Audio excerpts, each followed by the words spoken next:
Hello everyone. Welcome to GK GS by Anurag. आज है 10 जनवरी और 10 जनवरी से करंट अफेयर्स के जितने भी महत्वपूर्ण प्रश्न बन सकते हैं वह आज की इस वीडियो में हम डिस्कस करने वाले हैं। क्वेश्चन से जुड़ा हर फैक्ट भी मैं आपको बताऊंगा, इसलिए वीडियो को लास्ट तक जरूर देखें। पहला प्रश्न दिया गया है, विश्व हिंदी दिवस प्रतिवर्ष कब मनाया जाता है? तो विश्व हिंदी दिवस प्रतिवर्ष 10 जनवरी को मनाया जाता है। इसका ऑप्शन बी करेक्ट आंसर हो जाएगा। विश्व स्तर पर हिंदी के प्रचार प्रसार के लिए हर साल 10 जनवरी को विश्व हिंदी दिवस मनाया जाता है। इसी दिन 1975 में पहला विश्व हिंदी सम्मेलन आयोजित हुआ था। अगला प्रश्न है, भारतीय सेना ने वर्ष 2026 को किस रूप में मनाने की घोषणा की है? तो भारतीय सेना ने वर्ष 2026 को नेटवर्किंग और डेटा केंद्रितता का वर्ष मनाने की घोषणा की है। इसका ऑप्शन बी करेक्ट आंसर हो जाएगा। भारतीय सेना प्रमुख ने आधिकारिक तौर पर 2026 को नेटवर्किंग और डेटा केंद्रितता का वर्ष घोषित किया है। इसका उद्देश्य सैन्य संचालन में आधुनिक डिजिटल तकनीक और डेटा विश्लेषण को एकीकृत करना है और यह पहल सेना के भीतर कनेक्टिविटी, वास्तविक समय में निर्णय लेने की क्षमता और युद्ध प्रभावशीलता को बढ़ाने के लिए शुरू की गई है। अब अगला प्रश्न है, किस राज्य सरकार ने हाल ही में पेशेवर नकदी प्रबंध के लिए भारतीय रिजर्व बैंक के साथ समझौता ज्ञापन पर हस्ताक्षर किए हैं? तो दिल्ली सरकार ने पेशेवर नकदी प्रबंध के लिए भारतीय रिजर्व बैंक के साथ एक समझौता ज्ञापन पर हस्ताक्षर किए हैं। इसका ऑप्शन सी करेक्ट आंसर हो जाएगा। दिल्ली सरकार ने अपने राजकोषीय अनुशासन और पारदर्शिता में सुधार लाने के लिए आरबीआई के साथ समझौता किया है ताकि नकदी प्रबंधन को राष्ट्रीय मानकों के अनुरूप बनाया जा सके। और इस समझौते के तहत आरबीआई दिल्ली सरकार के लिए बैंकर, ऋण प्रबंधक और वित्तीय एजेंट के रूप में कार्य करेगा। और अगला प्रश्न है, खेलो इंडिया बीच गेम्स 2026 का आयोजन कहाँ किया जा रहा है? तो खेलो इंडिया बीच गेम्स 2026 का आयोजन घोगला बीच, दीव में किया जा रहा है। इसका ऑप्शन बी करेक्ट आंसर हो जाएगा।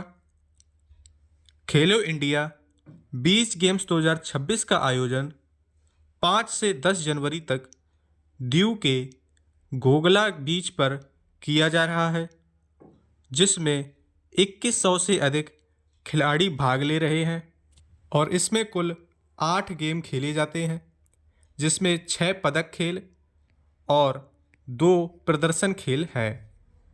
अब अगला प्रश्न है, हाल ही में भारतीय सेना द्वारा घोषित भैरव क्या है? तो भारतीय सेना द्वारा घोषित भैरव एक आधुनिक युद्ध बल है।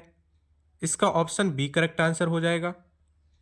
भारतीय सेना ने ड्रोन आधारित युद्ध क्षमता और आधुनिक तकनीकी युक्तियों को बढ़ाने के लिए भैरव नामक एक विशेष युद्ध बल की घोषणा की है। इसे हाइब्रिड और मल्टी डोमेन युद्ध के लिए बनाया गया है ताकि इन्फैंट्री और पैरा स्पेसिफिक फोर्स के बीच अंतर को कम किया जा सके। अब हम देखते हैं नई मिसाइलें और रॉकेट सिस्टम जो अभी हाल ही में भारतीय सेना में शामिल हुए हैं। प्रलय मिसाइल 31 दिसंबर 2025 को इस सतह से सतह पर मार करने वाली अर्ध बैलिस्टिक मिसाइल का सफल परीक्षण पूरा किया गया। यह 150 से 500 किलोमीटर तक सटीक निशाना लगा सकती है और अब सेना में शामिल होने के उन्नत चरणों में है। सूर्यास्त्र रॉकेट लॉन्चर भारतीय सेना ने हाल ही में 300 किलोमीटर तक की मारक क्षमता वाले उन्नत यूनिवर्सल रॉकेट लॉन्चर सिस्टम सूर्यास्त के लिए समझौता किया है? अग्नि प्राइम। सितंबर 2025 में इस मध्यम दूरी की बैलिस्टिक मिसाइल का सफल परीक्षण किया गया, जिसे रेल आधारित मोबाइल लॉन्चर से संचालित किया जा सकता है। आकाश मिसाइल प्रणाली। उन्नत आकाश एनजी मिसाइलों को वायु रक्षा को अवैध बनाने के लिए सेना में शामिल किया गया। तोपखाने और बख्तरबंद हथियार। धनुष आर्टिलरी गन। सेना ने 114 धनुष तोपों का ऑर्डर दिया है, जिसकी रेजिमेंटल तैनाती 2025-26 के दौरान तेजी से पूरी की जा रही है। रामजेट 155 मिलीमीटर गोले। जनवरी 2026 की रिपोर्ट के अनुसार सेना दुनिया के पहले रामजेट संचालित 155 मिलीमीटर आर्टिलरी सेल्स तैनात करने की तैयारी में है। नाग मिसाइल सिस्ट। मार्च 2026 में 293 नाग एंटी टैंक गाइडेड मिसाइलों और 13 नामिका के लिए अनुबंध पर हस्ताक्षर किए गए। CQB carbene. दिसंबर 2025 में सेना के लिए 4.25 लाख से अधिक क्लोज क्वार्टर बैटल कार्बाइन की खरीद को मंजूरी दी गई है। अब अगला प्रश्न है, भारत का पहला स्लम फ्री झुग्गी मुक्त शहर कौन सा है? तो भारत का पहला स्लम फ्री अर्थात झुग्गी मुक्त शहर भुवनेश्वर है। इसका ऑप्शन सी करेक्ट आंसर हो जाएगा। ओडिशा का भुवनेश्वर 70 से 80 लाख की आबादी वाला भारत का पहला शहर बन गया है, जिसे पूरी तरह स्लम फ्री घोषित किया गया है। और 2026 की शुरुआत तक सूरत भारत का पहला स्लम फ्री मेगा सिटी बनने की दिशा में तेजी से आगे बढ़ रहा है। अब अगला प्रश्न है, इंडिया रेटिंग्स एंड रिसर्च के अनुसार वित्त वर्ष 2026-27 के लिए भारत की अनुमानित जीडीपी वृद्धि दर क्या है? तो इंडिया रेटिंग एंड रिसर्च के अनुसार वित्त वर्ष 2026-27 के लिए भारत की अनुमानित जीडीपी वृद्धि दर 6.9% है। इसका ऑप्शन बी करेक्ट आंसर हो जाएगा। इंडिया रेटिंग्स ने अपनी हालिया रिपोर्ट में मजबूत घरेलू खपत और निवेश के आधार पर FY27 के लिए भारत की विकास दर 6.9% रहने का अनुमान लगाया है। और एजेंसी ने यह अनुमान भी लगाया है कि वित्त वर्ष 2026-27 के लिए भारतीय रुपया डॉलर के मुकाबले औसतन 92.26 के स्तर पर रहेगा। अब अगला प्रश्न है,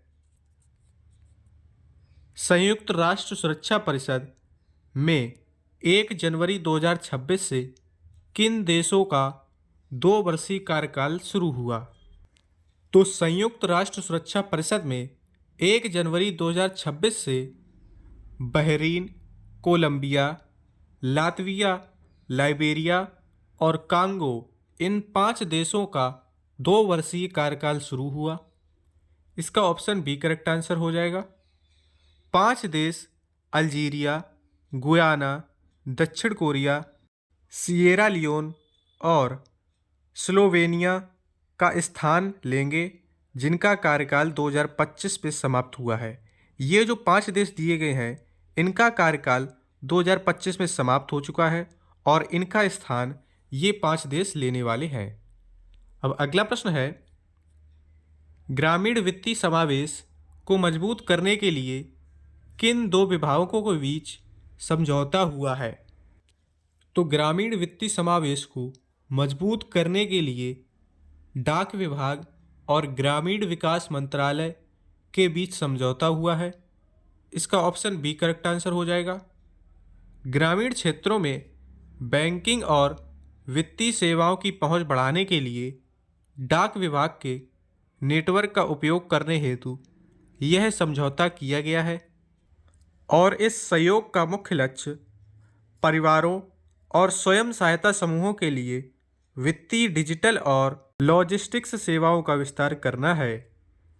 अब अगला प्रश्न है, मिशन मौसम योजना के तहत एआई आधारित स्थानीय मौसम पूर्वानुमान स्टेशन सबसे पहले कहाँ स्थापित किए जा रहे हैं? तो मिशन मौसम योजना के तहत एआई आधारित स्थानीय मौसम पूर्वानुमान स्टेशन सबसे पहले दिल्ली में स्थापित किए गए हैं। इसका ऑप्शन बी करेक्ट आंसर हो जाएगा। सटीक स्थानीय मौसम की जानकारी देने के लिए मिशन मौसम के तहत फरवरी से दिल्ली में इन एआई स्टेशनों की स्थापना शुरू होगी। इसका मुख्य उद्देश्य लास्ट माइल मौसम डेटा एकत्र करना है ताकि स्थानीय स्तर पर अधिक सटीक और सूक्ष्म पूर्वानुमान प्राप्त किए जा सकें। अब अगला प्रश्न है, हाल ही में किसे कर्नाटक के सबसे लंबे समय तक सेवा करने वाले मुख्यमंत्री का गौरव प्राप्त हुआ है? तो सिद्धारमैया कर्नाटक के सबसे लंबे समय तक सेवा करने वाले मुख्यमंत्री का गौरव प्राप्त हुआ है। इसका ऑप्शन बी करेक्ट आंसर हो जाएगा। सिद्धारमैया ने देवराज उर्स के पिछले रिकॉर्ड को पार करते हुए कर्नाटक के सबसे लंबे समय तक पद पर रहने वाले मुख्यमंत्री बन गए हैं। इन्होंने अपने 2 कार्यकालों को मिलाकर 7 साल और 240 दिनों से अधिक समय का कार्यकाल पूरा कर लिया है। अब अगला प्रश्न है, भारतीय रेलवे ने अपने ब्रॉड गेज मार्गों का कितने प्रतिशत विद्युतीकरण पूरा कर लिया है? तो भारतीय रेलवे ने अपने ब्रॉड गेज मार्गों का लगभग 100% विद्युतीकरण पूरा कर लिया है। इसका ऑप्शन सी करेक्ट आंसर हो जाएगा। भारतीय रेलवे ने कार्बन उत्सर्जन कम करने के लक्ष्य के तहत लगभग सभी ब्रॉड गेज लाइनों का विद्युतीकरण पूरा कर लिया है और भारतीय रेलवे ने भारत के 25 राज्यों और केंद्र शासित प्रदेशों ने अपने ब्रॉड गेज मार्गों पर 100% विद्युतीकरण का लक्ष्य हासिल कर लिया है और 99.2% के विद्युतीकरण के साथ भारतीय रेलवे चीन, रूस और यूनाइटेड किंगडम जैसे देशों से काफ़ी आगे है। अब हम देखते हैं 10 दिसंबर के महत्वपूर्ण समाचार। राष्ट्रीय समाचार, सोमनाथ स्वाभिमान पर्व। प्रधानमंत्री नरेंद्र मोदी 10 से 11 जनवरी को गुजरात की यात्रा पर रहेंगे। वह सोमनाथ मंदिर के जीर्णोद्धार के 75 वर्ष पूरे होने के अवसर पर आयोजित सोमनाथ स्वाभिमान पर्व में भाग लेंगे। WPL 2026 का आगाज़। महिला प्रीमियर लीग के 2026 सीज़न का पहला मैच 10 जनवरी को मुंबई इंडियंस और RCB के बीच खेला जाएगा। विकसित भारत यंग लीडर्स डायलॉग 2026 युवाओं को राष्ट्र निर्माण में शामिल करने के लिए इस मंच का आयोजन किया गया है। EV फैक्ट्री का उद्घाटन। रक्षा मंत्री राजनाथ सिंह ने लखनऊ में एक इलेक्ट्रिक वाहन फैक्ट्री का उद्घाटन किया। डाक विभाग और ग्रामीण विकास मंत्रालय ग्रामीण वित्तीय समावेश को मजबूत करने के लिए दोनों विभागों के बीच एक महत्वपूर्ण समझौता हुआ है। अंतर्राष्ट्रीय और अर्थव्यवस्था। अंतर्राष्ट्रीय वर्ष 2026। संयुक्त राष्ट्र ने वर्ष 2026 को international year of resilience and pastoralist और अंतर्राष्ट्रीय महिला किसान वर्ष घोषित किया है। भारत अमेरिका व्यापार। विदेश मंत्रालय के अनुसार भारत और अमेरिका द्विपक्षीय व्यापार समझौते पर बातचीत करने के लिए प्रतिबद्ध हैं।